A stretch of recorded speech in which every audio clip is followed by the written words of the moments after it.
বিসমিল্লাহির রহমানির রহিম। আসসালামু আলাইকুম প্রিয় দেশবাসী।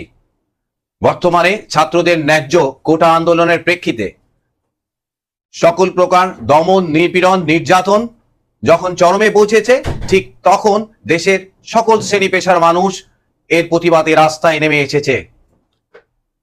বাংলাদেশের সশস্ত্র বাহিনীর অবসরপ্রাপ্ত সদস্যরা দেশে এবং বিদেশে ক্ষুব্ধ হয়ে যাচ্ছে, যার প্রেক্ষিতে একটি বিবৃতি সভার আয়োজন করা হয়েছে, যেখানে কর্নেল মোহাম্মদ আব্দুল হক আপনাদের সামনে তাদের মনের অবস্থাটা ব্যক্ত করবেন। ধন্যবাদ। বিসমিল্লাহির রহমানির রহিম। প্রিয় দেশবাসী, আজকে দেশের চলমান পরিস্থিতিতে আমরা এদেশের সামরিক বাহিনীর অবসরপ্রাপ্ত সদস্যগণ খুবই গভীরভাবে মর্মাহত ও হতাশাগ্রস্ত। সরকারি চাকরিতে বিদ্যমান বৈষম্যমূলক কোটানীতি বাতিলের ন্যায্য দাবি নিয়ে গত 1 জুলাই হতে কমলমতি নিরীহ নিরস্ব শিক্ষার্থীগণ অত্যন্ত সুশৃঙ্খল ও শান্তিপূর্ণভাবে আন্দোলন শুরু করলে দেশের অসংখ্য মানুষের অকুণ্ঠ সমর্থন লাভ করে। আমরা অত্যন্ত উদ্বেগ ও উৎকণ্ঠার সাথে লক্ষ্য করছি যে সরকার তাদের সাথে কোনরূপ আলাপ আলোচনা না করে এই আন্দোলন প্রতিহত করার জন্য হিংস্র রক্তাক্ত পথ বেছে নেয়। প্রথমে ওবায়দুল কাদের ছাত্রলীগ ও যুবলীগের সশস্ত্র গুন্ডা বাহিনীকে নিরীহ শিক্ষার্থীদের উপর লেলিয়ে দেয়। তাদের বর্বরোচিত আক্রমণে নিরস্ত্র আন্দোলনকারীদের অনেকেই নির্মমভাবে হত্যাকাণ্ডের শিকার হয় এবং অসংখ্য আন্দোলনকারীকে গুরুতর আহত ও গুম করা হয় এবং এর প্রেক্ষিতে অসংখ্য লোককে দলে দলে গ্রেপ্তার করা হয়। যারা আন্দোলন করছে, আক্রমণকারীদেরকে তাদের বিরুদ্ধে কোনো অ্যাকশন না নিয়ে যারা আক্রমণের শিকার, হত্যার শিকার, তাদের পরিবার বর্গকেও নানাভাবে নাজেহাল করা হচ্ছে। শুধু তাই নয়, এই কমলমতি শিক্ষার্থীদের প্রতিহত করতে বর্বর বাহিনীর সাথে যুক্ত হয়েছে আধুনিক অস্ত্রে সুসজ্জিত বিজিবি, র্যাব, আনসার ও পুলিশের নির্বিচার আক্রমণ। ব্যবহার করা হয় হেলিকপ্টার ও স্নাইপার, যা যুদ্ধক্ষেত্রেও সাধারণত ব্যবহৃত হয় না। এই আক্রমণ এতটাই বর্বর ও নৃশংস ছিল যে হত্যার শিকার প্রতিটি মানুষের শরীর বুলেটে ঝাঁঝরা হয়ে যায়, অন্ধ করা হয়। অন্ধকার চিরদিনে অন্ধত্ব বরণ করতে হয় অসংখ্য মানুষকে পুলিশের গুলিতে। এমনকি আক্রমণকারীরা হাসপাতালে গিয়েও গুরুতর আহতদের উপর নির্মম আক্রমণ চালায় এবং চিকিৎসা বঞ্চিত করে, যা কোনো সভ্য দেশে কল্পনাও করা যায় না। প্রিয় দেশবাসী, নির্লজ্জতা ও নির্মমতার এখানেই শেষ নয়। আন্দোলনকে দমাবার জন্য সরকার কারফিউ জারি করে দেশের জনগণের বিরুদ্ধে নামায় স্বাধীনতা, সার্বভৌমত্বের প্রতীক দেশপ্রেমিক সামরিক বাহিনীকে।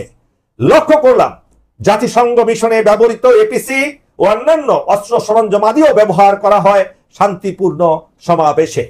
অতি উৎসাহী কিছু অফিসার বিবেক বিসর্জন দিয়ে আন্দোলনরত মানুষের উপর স্বয়ংক্রিয় অস্ত্র দিয়ে ব্রাশ ফায়ার করে, যা আমাদের কল্পনাকেও হার মানায়। প্রিয় দেশবাসী, বহু ত্যাগ তিতিক্ষার বিনিময়ে অর্জিত গৌরব ধূলিসাৎ করা হয়, ধ্বংস করা হয় এর মাধ্যমে। অথচ আমরা বহু ত্যাগ তিতিক্ষার বিনিময়ে আমাদের পূর্বপুরুষরা এবং আমরা গড়ে তুলেছি মুক্তিযুদ্ধে নেতৃত্ব দানকারী দেশের গৌরবের আমাদের এই প্রাণের সেনাবাহিনী, সামরিক বাহিনী। সামরিক বাহিনীতে কর্মরত বর্তমান প্রজন্ম আমাদের অনুজ, আমাদের ছোট ভাই বোন ও সন্তান। তারা ইউনিফর্ম পরিধান করে বিদায় অনেক কিছুই খোলাখুলি বলতে পারে না। তাদের উপর চাপিয়ে দেওয়া হচ্ছে সরকারের অন্যায্য আদেশ এবং দেশ বিরোধী আদেশ তাদের উপরে চাপিয়ে দেওয়া হয়েছে। তারা যেহেতু কথা বলতে পারে না, তাই আজকে তাদের পক্ষ থেকে তাদের কথাগুলি আমরা আপনাদের সামনে তুলে ধরছি, তাদের মনের কথাগুলো। আমাদের দায়িত্ব তাদের অগ্রজ হিসেবে, আমাদের নৈতিক দায়িত্ব তাদের গঠনমূলক পরামর্শ দিয়ে সহায়তা করা। সুতরাং আমরা জনগণের বিরুদ্ধে এসব হীন কাজ থেকে সামরিক বাহিনীকে বিরত রাখার জন্য বর্তমান সরকারের সংশ্লিষ্ট সকলকে আহ্বান করছি।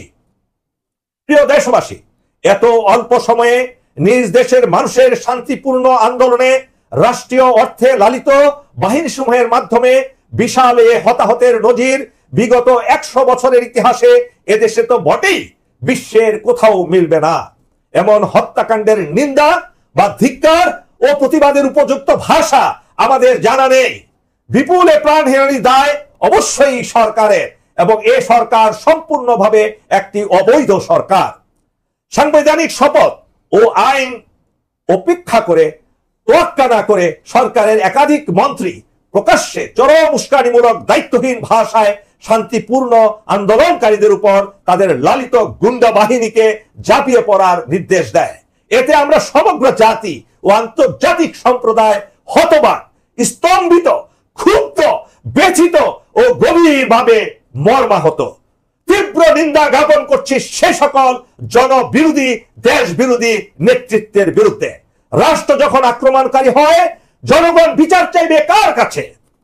প্রিয় দেশবাসী, আমরা মনে করি সংবিধান অনুযায়ী বেসামরিক প্রশাসনের সহায়তায় দায়িত্ব পালনের ক্ষেত্রে বিভিন্ন সময় কঠোর অবস্থান গ্রহণ করতে হয়, কিন্তু তা কোনো ক্রমেই দেশ ও জনগণের স্বার্থ বিরোধী হওয়া কাম্য নয়। এবং যতক্ষণ সে দায়িত্ব জনবিরোধী পর্যায়ে না পড়ে, ততক্ষণ পর্যন্ত সে দায়িত্ব পালন করা যেতে পারে। কিন্তু জনবিরোধী, দেশ বিরোধী হওয়ার উপক্রম হলেই তা থেকে বিরত হওয়া অবশ্যম্ভাবী হয়ে যায়, আবশ্যক হয়ে যায়। এই বাহিনীর সকল সদস্যগণ এদেশের সাধারণ জনগণেরই অংশ। বর্তমান অবস্থার প্রেক্ষিতে ছাত্র জনতার উপর মাত্রাতিরিক্ত বল প্রয়োগ, তাদেরকে দেখা মাত্র গুলি করার নির্দেশ, সেই নিরিখে সম্পূর্ণরূপে অবৈধ ও জনবিরোধী। এমনকি যে সংবিধানের দোহাই দিয়ে তাদের নিয়োজিত করা হয়েছে, সে সংবিধানের মূল চেতনার পরিপন্থী এটা একই সাথে ফৌজদারি অপরাধ। একই সাথে যে সকল ছাত্র ছাত্রী এবং জনগণকে হত্যা করা হয়েছে, তাদের আত্মীয় স্বজন, তাদের বাবা মাকে পুলিশ, এই দেশের নির্মমভাবে পুলিশ তাদের বিরুদ্ধে নৃশংস অভিযান চালাচ্ছে। রাতে গিয়ে, গভীর রাতে বিভিন্ন বাড়িতে গিয়ে তাদের উপর হানা দিচ্ছে। প্রিয় দেশবাসী, বর্ণিত অবস্থার প্রেক্ষিতে আমরা সরকারকে পরামর্শ দিচ্ছি, অবিলম্বে দেশপ্রেমিক সামরিক বাহিনীকে এই নিষ্ঠুর অপারেশন থেকে প্রত্যাহার করে ব্যারাকে ফিরিয়ে নেওয়া হোক। শুধু সামরিক বাহিনী নয়, এদেশের হত্যাকারী পুলিশ বাহিনী, RAB, Bangladesh border guard, Ansar, সকল বাহিনীকে প্রত্যাহার করতে হবে। কেননা এদেশের জনগণের, এদেশের ছাত্র ছাত্রীদের, এদেশের আপামর মানুষের তাদের মুখের ভাষা কেড়ে নেওয়া যায় না। প্রত্যেকটা মানুষের তাদের নিজস্ব মতামত প্রকাশের স্বাধীনতা আমাদের সংবিধান দিয়েছে। এটা কারো বাপের সম্পত্তি নয়, এটা স্তব্ধ করার অধিকার নাই। ক্ষমতা চিরস্থায়ী নয়, ক্ষমতা চিরস্থায়ী নয়। এই ক্ষমতাকে চিরস্থায়ী করার কোনো কারণ নাই। মরতে হবে, প্রত্যেককে মরতে হবে। আপনাদের সে কথা আমরা মনে করিয়ে দেই। একই সাথে সামরিক বাহিনীর সকল অফিসার ও সৈনিকদের আমি সকল অবসরপ্রাপ্ত কর্মকর্তা, জেসিও, এনসিও, সৈনিকবৃন্দের পক্ষ থেকে উপরে যে উল্লেখ করেছি সে কার্যকলাপ থেকে বিরত থাকা থেকে সংবিধানের মূল দাবি অনুযায়ী জনগণের পাশে থাকার জন্য বিনীতভাবে অনুরোধ করছি, আহ্বান জানাচ্ছি। প্রিয় দেশবাসী, আমরা মনে করি এখনো সময় আছে সামরিক বাহিনীর ঘুরে দাঁড়িয়ে এ কলঙ্ক মুছে দেওয়া। একই সাথে কলঙ্ক মুছে দেয়া, মনে রাখতে হবে আমাদের প্রিয় সামরিক বাহিনী, এ দেশ স্বাধীন করেছে আমরা, আমাদের পূর্বপুরুষেরা। আমাদের সামরিক বাহিনী না থাকলে কিয়ামত পর্যন্ত এদের স্বাধীন করার ক্ষমতা কোনো নেতার ছিল না। সারা দেশবাসীর নেতৃত্ব দিয়েছে স্বাধীনতা যুদ্ধে আমাদের সেনাবাহিনী। এ কথা ভুলে গেলে চলবে না। এই সেনাবাহিনী সারা বিশ্ব জুড়ে আমাদের সামরিক বাহিনীকে পরিচিত করিয়েছে এবং সুনাম অর্জন করেছে দেশের জন্য। এটা আমাদের ভুলে গেলে চলবে না। সেটা অনেক বড় অর্জন। এই অর্জনকে আমরা ধূলিসাৎ করতে পারি না। একই সাথে আমি সরকারকে অনুরোধ করব, গণহত্যার সাথে জড়িত পুলিশ, বিজেপি, র্যাব ও গুন্ডা বাহিনীর সকল সদস্যদেরকে অনতি বিলম্বে গ্রেফতার করে দ্রুত বিচারের আওতায় আনতে হবেই হবে। যদি আপনারা না পারেন, এ দায়িত্ব জাতিসংঘে অর্পণ করেন, কেননা জাতিসংঘ এর চেয়ে ছোটখাটো ঘটনা নিয়েও তারা অনেক বড় বড় কাজ দেখিয়েছে। সুতরাং সরকার অবশ্যই দেশের সকল জনগণের 99% জনগণের এ দাবি মেনে নিতে বাধ্য।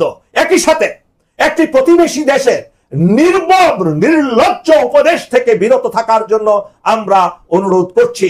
না হলে এর একটি এমন প্রতিক্রিয়া হবে, প্রিয় প্রতিবেশী দেশ, এই প্রতিবেশী দেশের উগ্র একটি রাজনৈতিক দল যারা দেশ চালাচ্ছে, আপনাদের অস্তিত্ব কেন, আপনাদের দেশের বিরুদ্ধে এই দেশবাসী চলে যাবে, তখন আপনাদের অন্য কোনো উপায় থাকবে না।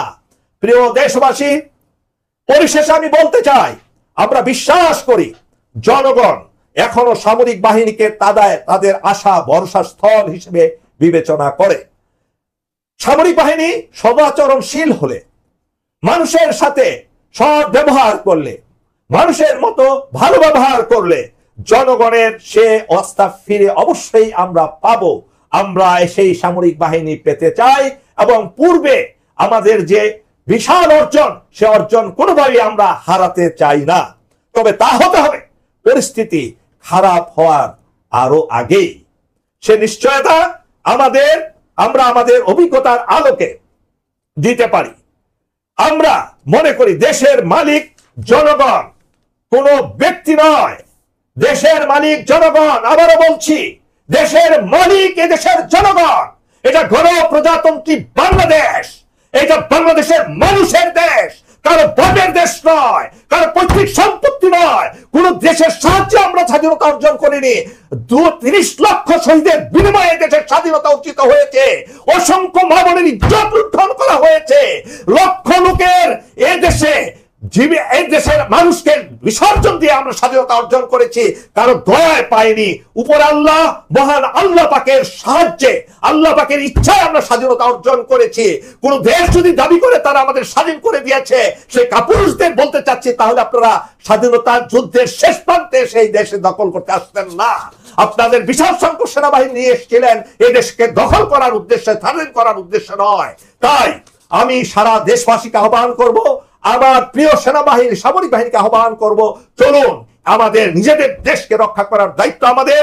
আমরা যাতে আমাদের স্বাধীনতা, সার্বভৌমত্ব বিলীন না করে এটাকে রক্ষা করতে পারি এবং হত্যাকাণ্ডের, নির্বিচারে হত্যাকাণ্ডের সঠিক বিচার পেতে পারি, সে কাজ করে যাই। আল্লাহ আমাদের সহায় হন। মহান আল্লাহ তাআলার কাছে সর্বশেষ আমরা সাহায্য প্রার্থনা করে আমাদের ব্রিফিং শেষ করছি। আল্লাহ হাফেজ। বাংলাদেশ জিন্দাবাদ।